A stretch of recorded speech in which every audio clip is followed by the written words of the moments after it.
Qual é o tema do nosso retiro mesmo? Jeremias, o mais humano dos profetas. Eu quero fazer um brainstorm. Brainstorm é uma tempestade cerebral, né?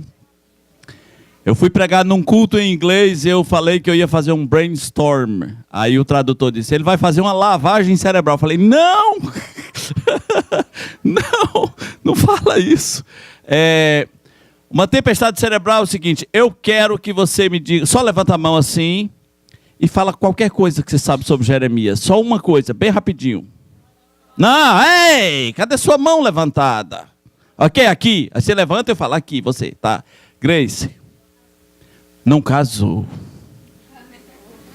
Isso é importante. Every. Foi jogado num poço. Dani. É o profeta conhecido como o profeta chorão. Por que chorão? Porque ele lamentou muito o pecado do povo, né? A situação do povo. Fala, Vitor. Não teve filho. Se ele não casou, né, Vitor? Legal. Legal, Vitor. Não teve filhos. Renata. Profeta muito audacioso. Quem mais? Olha, gente, parou? Sinceramente mesmo, eu achei que vocês não iam chegar nem até aqui. Estou falando sinceramente do meu coração. E quando começou a sair assim, audacioso, eu pensei, vai começar os enrolation agora, assim, tipo, audacioso, fiel, corajoso. Eu pensei que não ia chegar até aqui. Teve até as informações aí que eu achei que não ia chegar. O resto não sabe nada sobre Jeremias? Então eu estava certo quando eu pensei que a gente não ia passar da terceira informação. Olha, Jeremias, nós vamos conhecer uma pessoa incrível. É o profeta que talvez eu seja mais fã nas escrituras. Eu fico oscilando entre Jeremias e Ezequiel. Ezequiel porque é maluco e eu gosto de homens de Deus doidos, assim. E Jeremias, meio parecido com Ezequiel, mas é esse negócio de um contra todos, assim. O cara falando exatamente o contrário do que todo mundo está falando. Então, nesses dias, nós vamos conhecer o profeta Jeremias. E você vai saber bem mais do que 3 informações. O que a gente teve de novo aqui? Não casou, foi jogado no poço, chorão, que todo mundo já sabe. Né? Então, é muito pouco para um dos maiores profetas da história de Israel. Sabia? Um dos 4 maiores profetas da história de Israel. É muito pouco mesmo. Então nós vamos passar todo um retiro conhecendo este profeta. Jeremias, ele era tão grande na mentalidade futura de Israel, que havia uma crença que Jeremias um dia ia ressuscitar. E eu quero dar uma informação curiosa para você. Abra sua Bíblia em Mateus, capítulo 16, versículo 13 a 14. Mateus 16, 13 a 14. E qualquer pessoa pode ficar em pé aí, e com a sua voz, você vai ler Mateus 16, 13 e 14. Rapidinho, quem é que tem? Só para você entender um pouquinho o tamanho de Jeremias, Novo Testamento.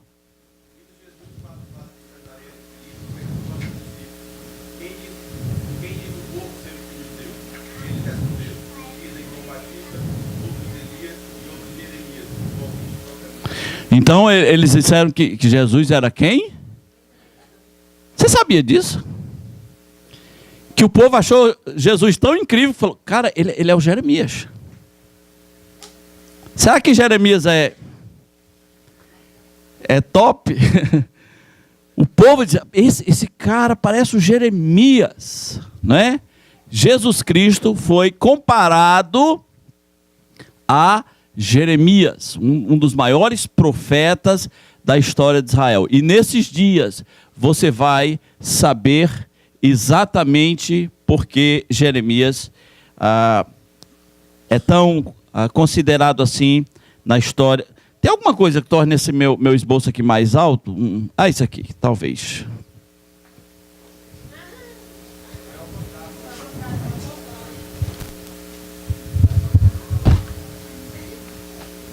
Olha aí. Melhorou, né? O Jeremias, ele era de uma cidade chamada Ananote, né? Como é o nome da cidade? Ananote. Onde fica Ananote? Ananote é pertinho de Jerusalém, uns 3 quilômetros. Então é tipo o Bujari lá de Israel, né? Ficava bem pertinho da capital. E ele sabia das notícias, né, que estavam acontecendo na capital. Ele foi chamado para ver o fim de uma nação. Literalmente, ele vai presenciar a morte da nação de Judá. Já tinha havido a morte de Israel, né? Ou pelo menos a divisão de Israel. Só recapitulando aqui, quando Salomão morreu, aí ele deixou um filho chamado Roboão. Esse Roboão assumiu o reino. E ele não agradou muito o sindicato dos trabalhadores. Não agradou, ele estava pegando meio pesado.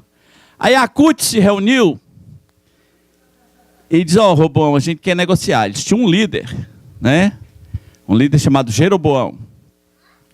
E esse Jeroboão falou assim: o seu pai, cara, ele pegou pesado com a gente. E a gente aqui veio pedir que você maneira, Roboão, né? Se você maneirar, nós somos, estamos contigo, né? É nós, o reino de Jeroboão aí, tá boa. Aí ele falou assim: me dá tantos dias e eu dou a resposta para vocês. Aí a Bíblia diz que ele não consultou os conselheiros da época de seu pai, mas resolveu se aconselhar com quem? Com os jovens. Os jovens. Porque os jovens são jovens. E por eles serem jovens, eles acham que são o dono do mundo. E por quê? Porque são jovens, né? Aí ele foi se consultar com os jovens. Aí só os jovens, tudo bem. Vocês são jovens, eu sou jovem. Nós somos jovens, né? E aí, o que vocês dizem aí? O que eu faço com esses caras? Aí eles falaram assim, Robão, tu vai falar assim para eles, cara, o meu dedo mínimo é mais pesado do que o braço do meu pai. E meu pai vos castigou com açoites, e eu vos castigarei com escorpiões. Falei, é Roboão, é nós, né? E o Roboão falou assim: cara, que da hora isso aí.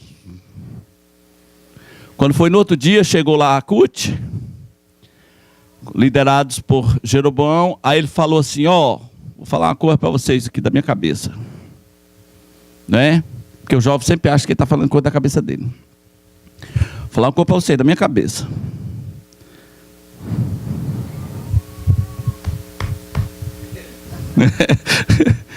Esse aqui não é irmão desse não, Esse aqui é mais pesado que esse.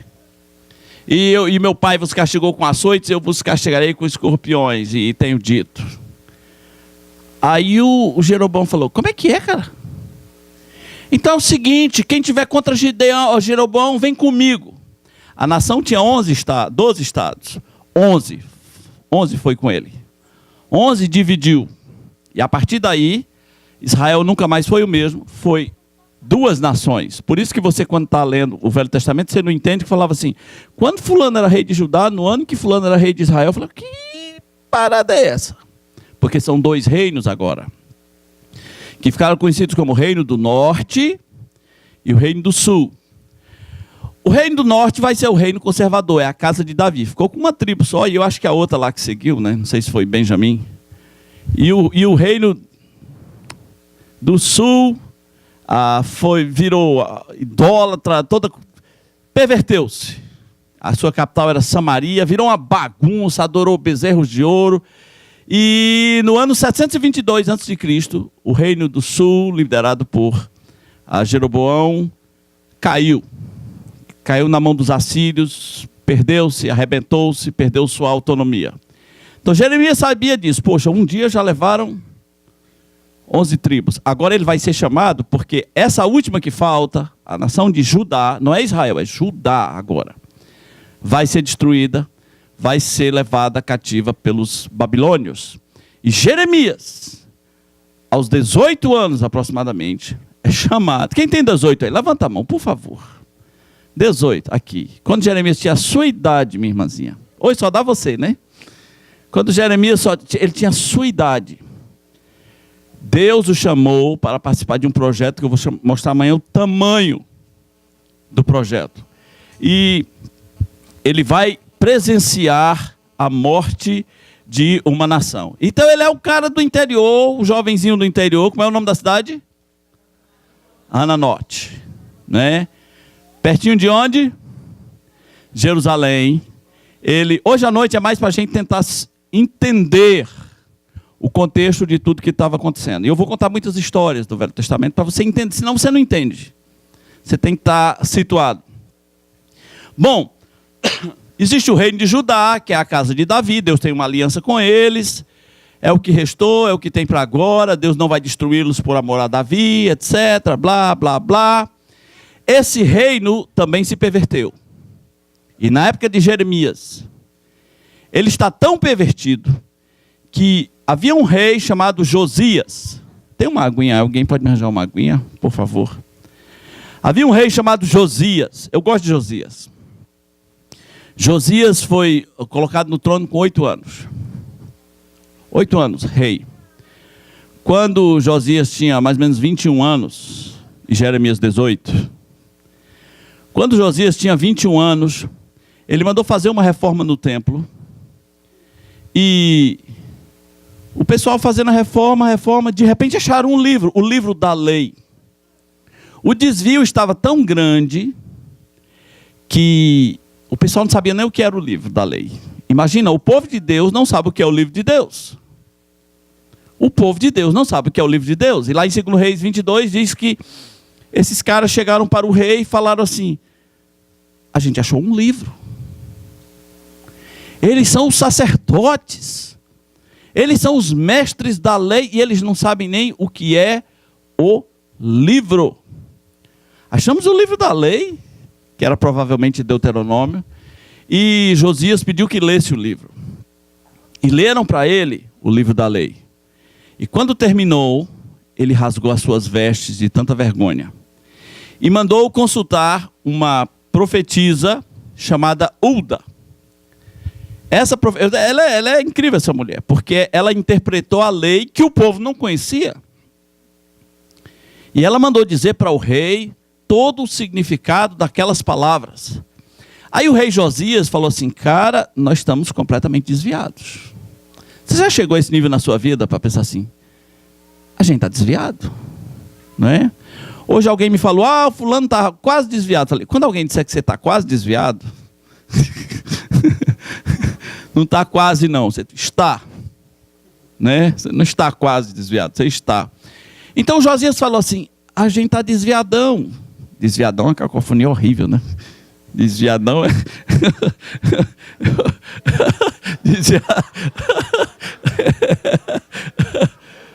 A gente está muito desviado. A gente está afastado, né? Muito afastado. Então vamos fazer uma reforma no templo. E eles tiraram de dentro do templo todas as imagens, todos os símbolos pagãos, todas as meias-luas, todos os símbolos de deuses estranhos. Eles reformaram o templo e Josias levou a nação de Judá, reino do norte, a fazer uma aliança com o Senhor, de que a partir dali eles andariam nos caminhos do Senhor. A aliança é bonita, foi emocionante, etc. Que incrível, mas Josias morreu. Por que morreu? Como morreu? Quem sabe aqui como é que ele morreu? Gente, hoje à noite é muita história para a gente amanhã poder se situar. Como Josias morreu? Quem sabe? Não, sabe não. Então vou dizer como é que ele morreu. Havia um poder mundial naquela época, que eram os assírios. Os assírios eram tipo os Estados Unidos. Sim, tá? Mas os Estados Unidos, vezes 10, querendo tomar tudo. E aí, o faraó do Egito falou: cara, eu vou derrotar os assírios. E para chegar na Assíria, ele tinha que passar por terras de Israel. E Josias se meteu no meio e falou: não vai não! E morreu. Porque foi se meter em briga dos outros, né? A Bíblia diz que quem se mete em briga dos outros é como quem toma um pitbull pelas orelhas. Um cachorro, não tem pitbull na Bíblia, tem cachorro, né? Quem pega um cão pelas orelhas, é assim aquele que entra em confusão alheia. Josias morreu. Mas Jeremias era muito fã de Josias. O livro de Reis diz que Jeremias chorou. Ele é chorão, né? Jeremias chorou muito a morte de Josias, porque ele era uma referência para ele. Ele era um rei jovem que fez uma reforma nacional religiosa e levou o povo a uma aliança. Quando Jeremias foi chamado, a Bíblia diz que estava com 13 anos do reinado de Josias. Mas é importante você entender esse contexto internacional. Quem matou Josias? Hã? Não. Os egípcios. É muito enrolado. São 4 poderes. Os egípcios, 3 poderes. Os egípcios, os assírios e os babilônios. Quem está vencendo tudo? Os assírios. Né? E é tão complicada a situação que o rei de Israel era submisso ao Egito, o filho de Josias, que vai reinar 3 meses. Mas quem está vencendo tudo são os assírios, e de repente os babilônios derrotam os assírios. Então agora os babilônios são os caras. Cuidado com os babilônios. Jeremias vai dizer: um leão se levanta. O leão é um símbolo da Babilônia. O leão se levanta. Cuidado. Quando o leão se levanta, se ele levantar as orelhas e botar essa pata na frente, essa outra aqui, olhar para você, vaze, né? Então, o leão se levantou, vem aí a Babilônia. Nabucodonosor, ele quer pegar geral, ele vai invadir esse lugar e ele vai destruir tudo e vai levar vocês escravos. Essa é a mensagem de Jeremias. Jeremias, qual era a profissão de Jeremias?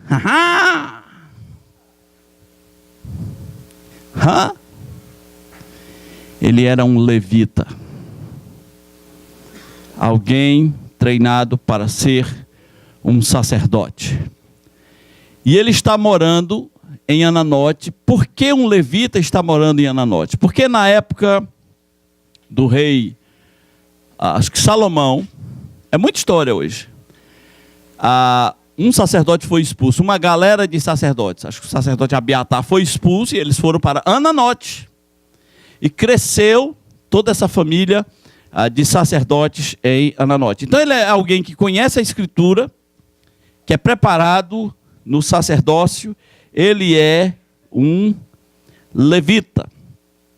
Jeremias profetizou por mais de 40 anos para a nação de Judá e até para o pessoal do Reino do Sul. Ele andou falando. Agora, deixa eu só ler aqui um parágrafo sobre o contexto internacional, para a gente tentar entender. Se a gente não entender o contexto internacional, a gente não vai entender nada. Diz assim: os assírios foram conquistados pelos babilônios, e os babilônios invadiram Judá e capturaram Jerusalém em 587. Um ano depois, esses mesmos babilônios destruíram o templo e acabaram com o reino de Judá e deportaram os judeus. Isso é o cativeiro babilônico.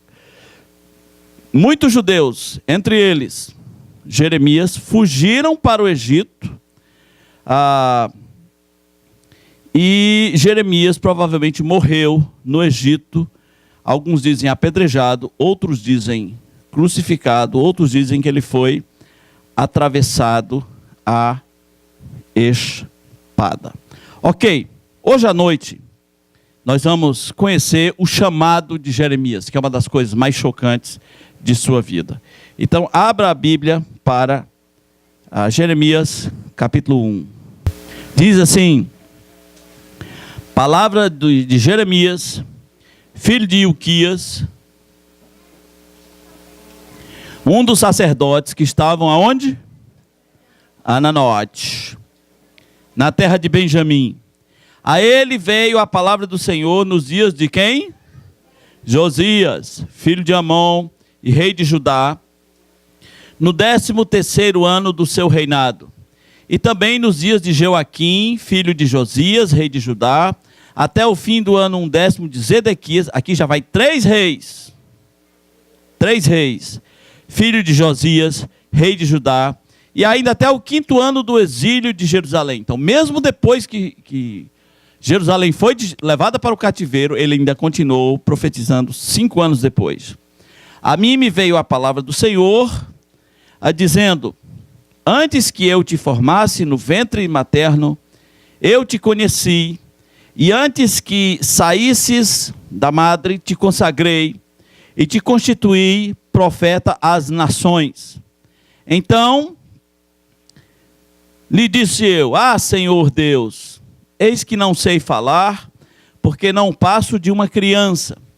Mas o Senhor me disse: não diga não passo de uma criança, porque a todos quanto eu te enviar irás, e a tudo quanto eu te mandar falarás. Não temas diante deles, porque eu sou contigo para te livrar, diz o Senhor. Depois estendeu o Senhor a mão, tocou-me na boca, e o Senhor me disse: eis que ponho na tua boca as minhas palavras. Olha, que hoje te constituo sobre as nações e sobre reinos, para arrancares e derribares, para destruíres e para arruinares, e também para edificares e para plantares. Queridos, que chamada maravilhosa, não é? Nós temos um jovem que vai profetizar durante 4 reinos, mais ou menos. A história dele é assim: entra um rei, sai outro, entra um rei, sai outro, ele continua lá. Cada rei tem uma reação diferente para com ele. Mas quando nós vemos o chamado de Jeremias, nós temos em primeiro lugar o tamanho do chamado. Quero que você entenda o tamanho do chamado de Jeremias. Para quem ele vai profetizar? As nações. Isso é um chamado. Eis que eu te constituo profeta às nações. Os profetas geralmente estavam... Está tudo normal aí? Tudo tranquilo? Os profetas geralmente estavam voltados para Israel e para Judá. Mas o ministério de Jeremias tem uma extensão. Ele é um profeta chamado para profetizar às nações. Puxa vida. Você pensando no mundo, aí Deus pega um cara de 18 anos e fala assim: olha, você vai profetizar às nações. Como você aí que está olhando para mim se sentiria se aos 18 anos Deus chegasse para você e dissesse: você vai ser um profeta às nações? Como é que você se sentiria? Não é estranho? Feliz? Jeremias tremeu, é às nações. É às nações, é uma responsabilidade incrível. Talvez se ele dissesse: olha, você vai ser um profeta para toda a nação de Israel, já teria um peso disso, mas é um profeta às nações. É engraçado que às vezes eu passo aí na cidade e eu vejo umas igrejas que tem escrito assim: igreja não sei o que, às nações. Aí eu penso assim: será que esses caras sabem do que eles estão falando? Será que eles entendem o tamanho disso que eles estão dizendo. Agora, como é que vai ser a ênfase do ministério de Jeremias? Ele falou assim, ó, você é um profeta às nações, e a coisa funciona mais ou menos assim, se você falar que um reino cai, ele cai. Se você falar que ele permanece, ele permanece. Vou ler aqui as palavras. Te consagrei e te constituí profeta às nações. Porque a todos a quem eu te enviar, tu irás. E tudo quanto eu te mandar, falarás. Versículo 10. Olha que hoje te constituo sobre as nações e sobre os reinos, para arrancares e para derribares, para destruíres e arruinares, e também para edificares e para plantares. Ou seja, a palavra está contigo, Jeremias.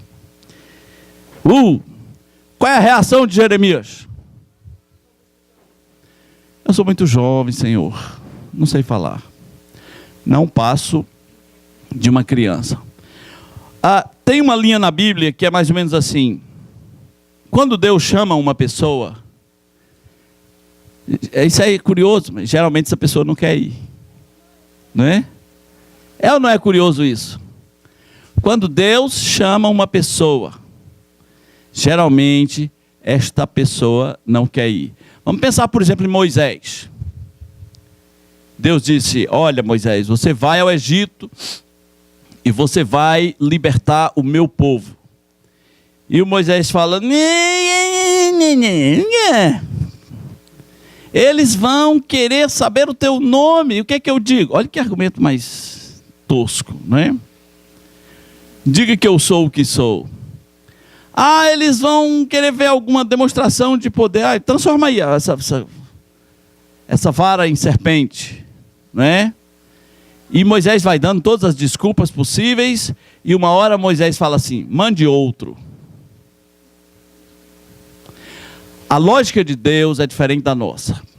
Um ser humano religioso comum, ele fala, olha, se você não quer ir, Deus não vai forçar você. Se você não quer ir, Deus não vai te usar. Porque blá, blá, blá, blá, blá, blá, blá, blá, blá, blá, blá, blá, blá, blá, blá, e Deus respeita a sua vontade. Mais ou menos isso. E quando Moisés falou assim, mande outro, a Bíblia diz que a ira do Senhor se acendeu contra Moisés. Cala a boca, você vai! Não é? E ele foi.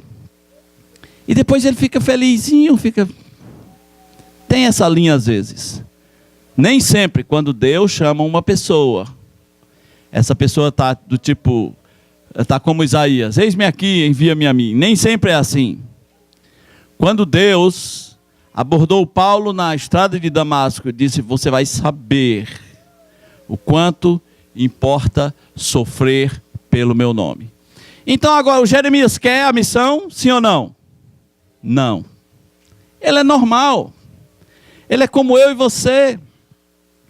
Ele está nos seus 18 anos, com sonhos, ele quer casar, ele quer constituir uma família, e ele também quer casar, e também quer casar, e casar. Né? E Deus diz, eu te constituo profeta às nações. Aí ele fala assim, qual é a resposta dele? Eu sou muito jovem, eu não passo de uma criança. E realmente, para o tamanho do projeto, se eu te constituo profeta às nações para arrancar e derrubar. É como se fosse assim, nesse momento, você é um porta-voz para o mundo. Tinha outras pessoas, não é? Tinha outras pessoas, mas a bola está com você. Aí quando Jeremias fala assim, cadê a câmera? Está aqui. Ele pediu para eu não fugir da câmera. E quando ele fala assim, eu sou muito jovem, Deus diz, não diga, eu sou muito jovem. Não diga, não passo de uma criança, porque eu te conheci antes do ventre materno. Antes que você existisse, eu já te chamei. Querido, nós precisamos crer nessas coisas exatamente como a Bíblia mostra. Deus conhece cada pessoa. E Deus, no seu poder soberano, Ele escreve a vida das pessoas. Abra sua Bíblia no Salmo 139. Salmo 139. Salmo 139. Às vezes, nós achamos que sabemos mais do que Deus, não é? Mas olha o que diz o Salmo 139. Versículo 16. Os teus olhos me viram a substância ainda informe, e no teu livro foram escritos todos os meus dias, cada um deles escrito e determinado, quando nenhum deles havia ainda. Para algumas pessoas, tá bom, Gabriele, tá bom. Para algumas pessoas, isso é meio assustador, não é? Todos os meus dias foram escritos e determinados, quando nenhum deles havia ainda. Mas qual é a reação do salmista no Salmo 139? Diz assim, versículo 17: que preciosos para mim, ó Deus, são os teus pensamentos, e como é grande a soma deles.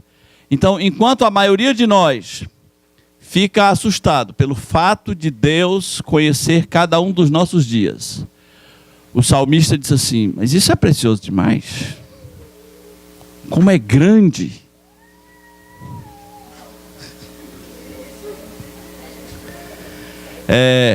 Como é grande isso aí que eu estou vendo. Jeremias acha que sabe mais do que Deus. Mas Deus conhece Jeremias antes que ele nascesse. Então vou dizer uma coisa para vocês. Alguns de vocês, nós podemos esses dias refletir sobre chamado para o ministério em algum nível mais em linha de frente. E alguns de vocês podem ter sido desafiados pelo Senhor para entrar no ministério. E você já tem suas respostas prontas, não é? Jeremias tinha uma resposta pronta. A resposta é: olha para mim. Eu não posso ser uma criança, não tenho condição. Você já tem as suas respostas prontas e Deus diz: você acha que você conhece a história de você mais do que eu conheço você? Eu conheço você. Você talvez não conheça você. Eu conheço você. Eu conheço você antes que você nascesse. Quando você era um feto, quando você era o quê? Um zigoto, né? Aquele do sapo, como é que chama? Um girino. Você parecia um girino. Não tem zigoto, não? Tem uma fase zigotal? Olha aí, Você já foi um zigoto.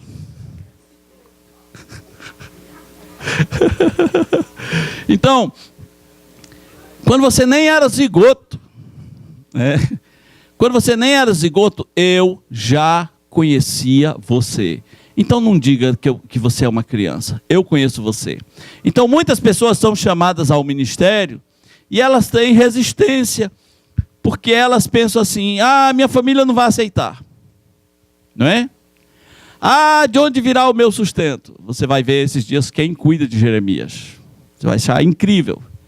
Quem cuida dele nos momentos mais difíceis. Quem cuidou de Elias? Os corvos traziam comida para Elias. Caramba, isso é demais.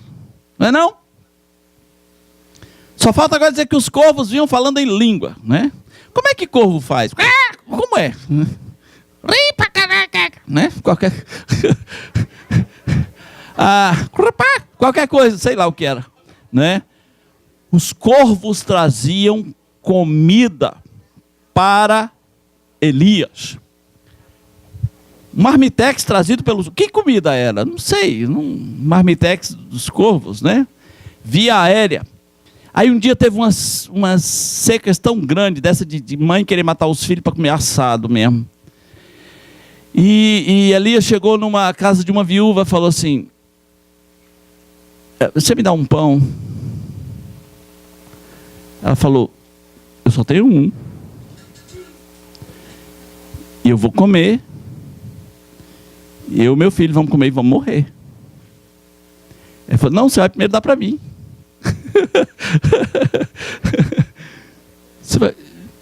Gente, Deus usou uma viúva que estava morrendo de fome para sustentar Elias. Você já entendeu isso?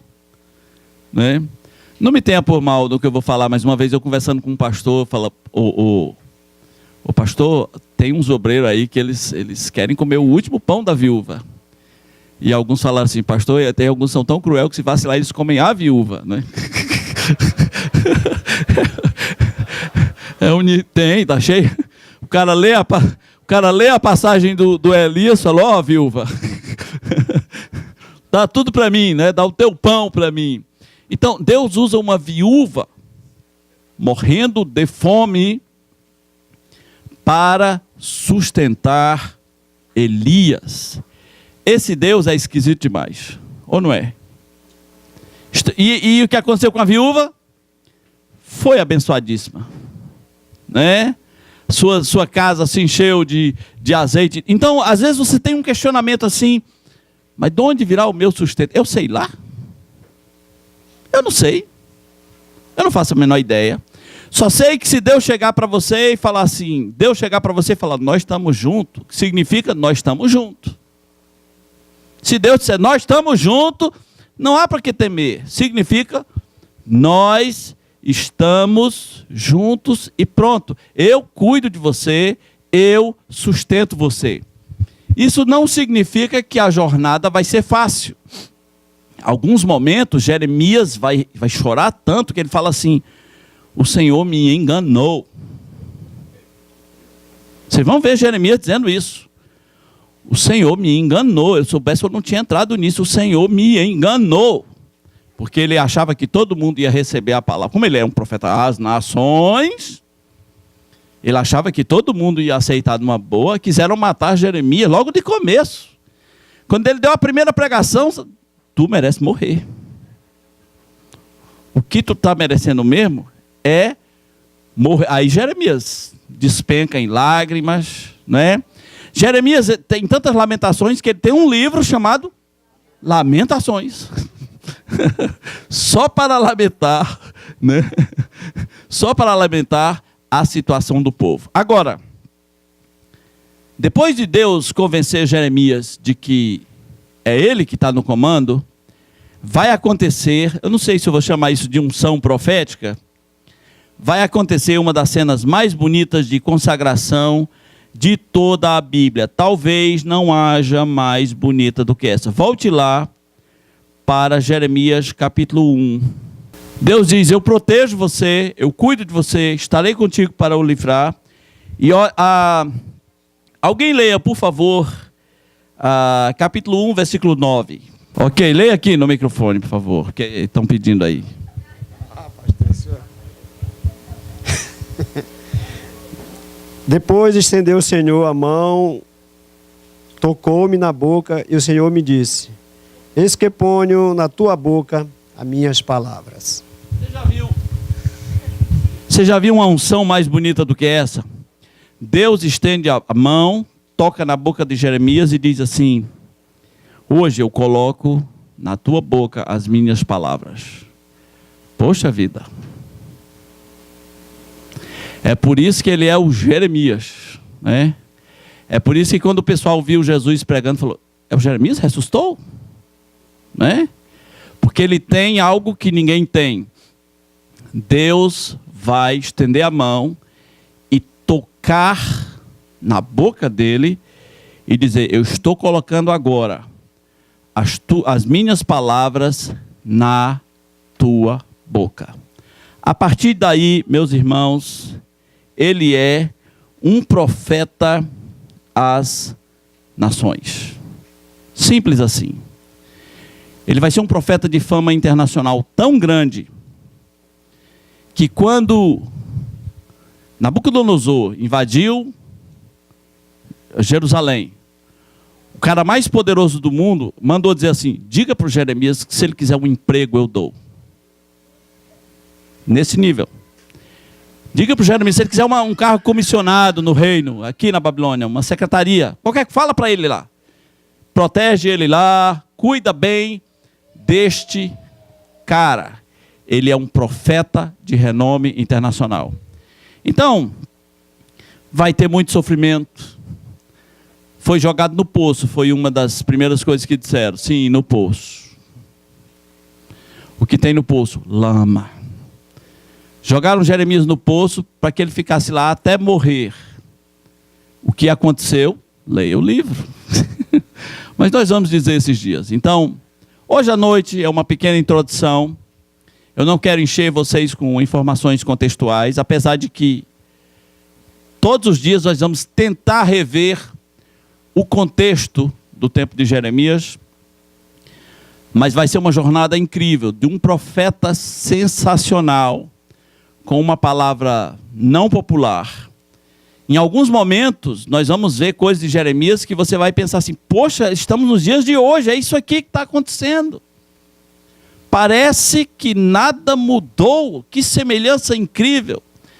Então, boa jornada no livro de Jeremias, e eu espero que o Senhor abençoe você e que a vida desse profeta lhe ensine muito, e que você saiba mais do que duas coisas, mais do que uma coisa, daqui para frente, a respeito desse homem de Deus incrível. Amém?